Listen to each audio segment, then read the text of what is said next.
Olá pessoal, bom dia, tudo bom? Vamos iniciar a nossa quinta-feira com a nossa aula de História. Então, a nossa aula de História de hoje vai ser para recapitular e fixar o conteúdo que nós vimos semana passada no nosso livro de História.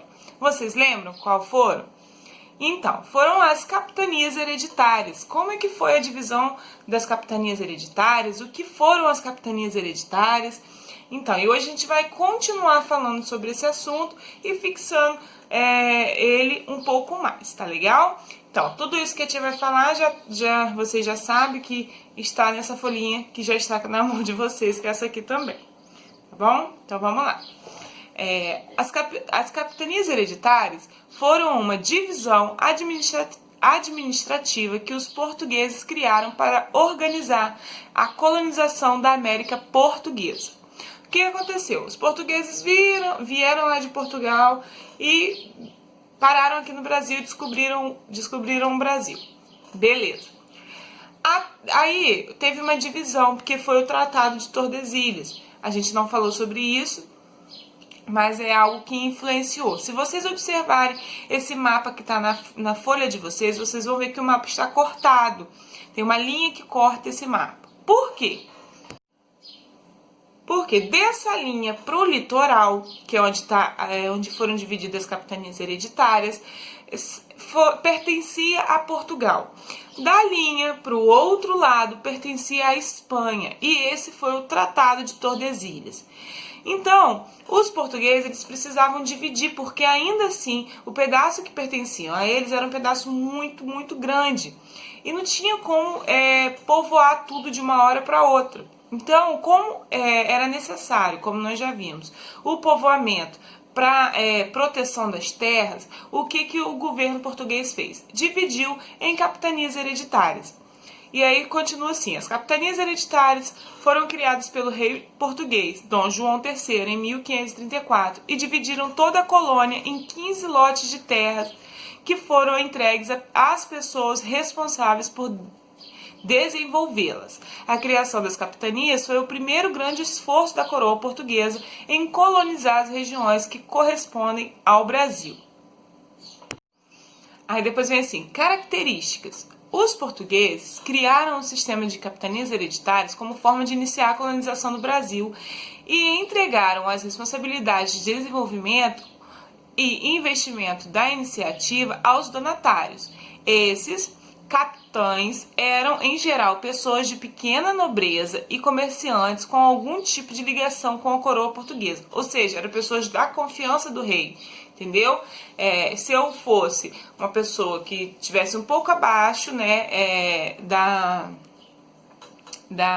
nobreza, tivesse condições de renda boas, e fosse assim, comerciantes, enfim, e o rei confiasse em mim, então eu ganharia uma capitania, tá? Uma das capitanias.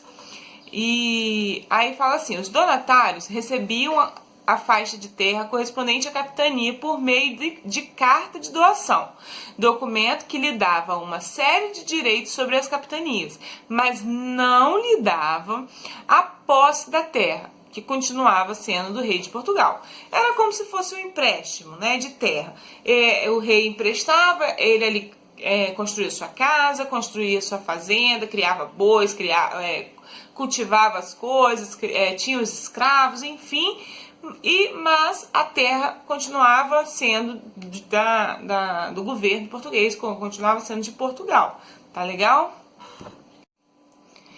A aplicação da lei, cobrança de impostos, distribuição de terras, construção de fortificações para resguardar as capitanias de invasões estrangeiras e a luta contra os indígenas também eram atribuições do donatário. Então, isso também era responsabilidade do donatário. Depois vem assim, fracasso das capitanias hereditárias, porque nós vimos na aula passada que eram 15 capitanias. Porém, dessas 15, apenas 2 prosperaram. E por quê? E quais foram? Então, é isso que a gente vai ver agora. O fracasso das capitanias pode ser explicado por vários fatores. O principal deles foi que das 14 capitanias, somente 14, tá aqui 14, mas a gente viu que foram 15, né? Das 14 capitanias, somente 2 registraram registraram de fato um desenvolvimento notável. Quais foram? São Vicente e Pernambuco. O sucesso dessas capitanias está relacionado com a instalação de engenhos e com o tráfico de indígenas para a escravização. Então, os engenhos eram aquelas fazendas de cultivo de cana-de-açúcar, né? E essas fazendas, eles tiveram, esses engenhos, eles prosperaram, porque também tinham, como que eu vou dizer, o tráfico de indígenas e de escravos, que nessa região era muito forte. Então, com isso, eles tinham mais mão de obra barata, entendeu? Aí, as capitanias também fracassaram pela inexperiência administrativa dos donatários. A falta de recursos também foi um grande impedimento, assim como a falta de comunicação, seja interna, seja com a coroa. Por fim, os conflitos com os indígenas também foram um fator relevante para o fracasso das capitanias. Então, foram muitos os problemas que ocasionaram o fracasso dessas capitanias. Dentre eles, os conflitos, a falta de mão de obra, a falta de experiência dos donatários em administrar. Então, teve vários fatores.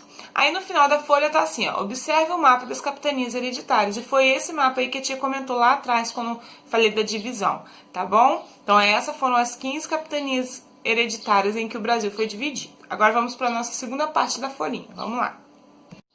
Semana passada, nós também falamos sobre as primeiras famílias do Brasil.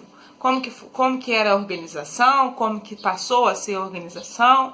Isso que a gente vai continuar falando agora. A família, como quaisquer outra instituição humana, transformou-se ao longo do tempo.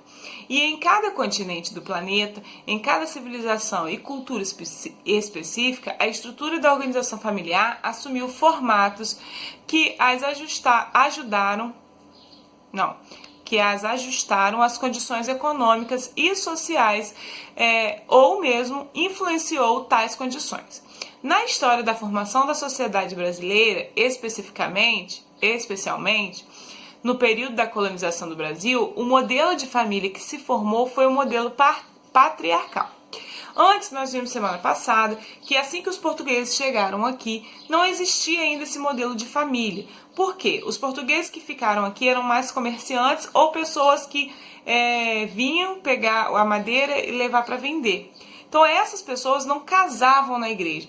Elas se juntavam com o índio, se juntavam com o negro, o português com o índio, português com o negro com índio, índio com negro, por aí vai, essa mistura. E não havia ainda casamento, não havia esse modelo de família onde pai, mãe e filhos. Somente depois, né, que foi o que está falando aqui, que a família real se instalou e começou realmente a colonização do Brasil, foi que esse modelo patriarcal passou a vigorar. Porque aí as famílias de Portugal que vieram para cá, eles tinham essa tradição de somente casar com pessoas portuguesas, com pessoas da alta sociedade, com pessoas que tivessem aquisição econômica, entendeu? Então aí sim passou a branco só podia casar com branco, índio só podia casar com índio, negro só com negro, e por aí vai. E aí sim formou esse modelo patriarcal. Mas o que seria esse modelo patriarcal? O modelo patriarcal, como o próprio nome indica, caracteriza-se por ter como figura central o patriarca, ou seja, o pai, o que é simultaneamente chefe do clã, dos parentes com laços de sangue, e administrador de toda a extensão econômica e de toda a influência social que a família exerce. Então, ele é que é responsável por ter voz ativa na sociedade, por defender a sua família, por cuidar, por gerar renda, por tudo isso. Era o modelo patriarcal da época. Porém, é importante dizer que antes da chegada dos portugueses, os indígenas que já viviam aqui tinham o seu padrão de família. E aí a gente não pode falar o certo como é que era, mas assim, acreditamos que tinha um homem e várias índias que eram casados com esse índio, né? Vamos dizer assim. Não era um modelo em que existia o pai, a mãe e os filhos. Eram mais misturados, eu acredito. Após a chegada dos portugueses, esse modelo patriarcal ainda demorou a vigorar, mas após a distribuição das capitanias, esse modelo, que também colaborou com a colonização do Brasil, passou a ser considerado o padrão para a época. Hoje, não há mais uma obrigatoriedade quanto à formação familiar, mas o modelo patriarcal ainda é o mais visto.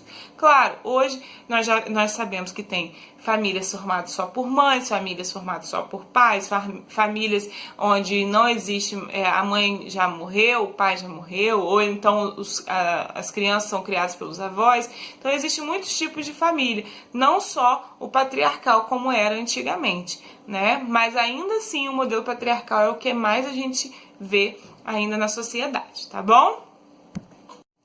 Então agora que a gente já falou mais um pouco sobre esses assuntos, vocês vão fazer essa atividade aqui da folhinha, tá bom? Espero que vocês tenham gostado, a gente ter mais essa conversa sobre as capitanias hereditárias, sobre as primeiras famílias, e a gente se vê daqui a pouco na nossa aula de geografia. Beijo!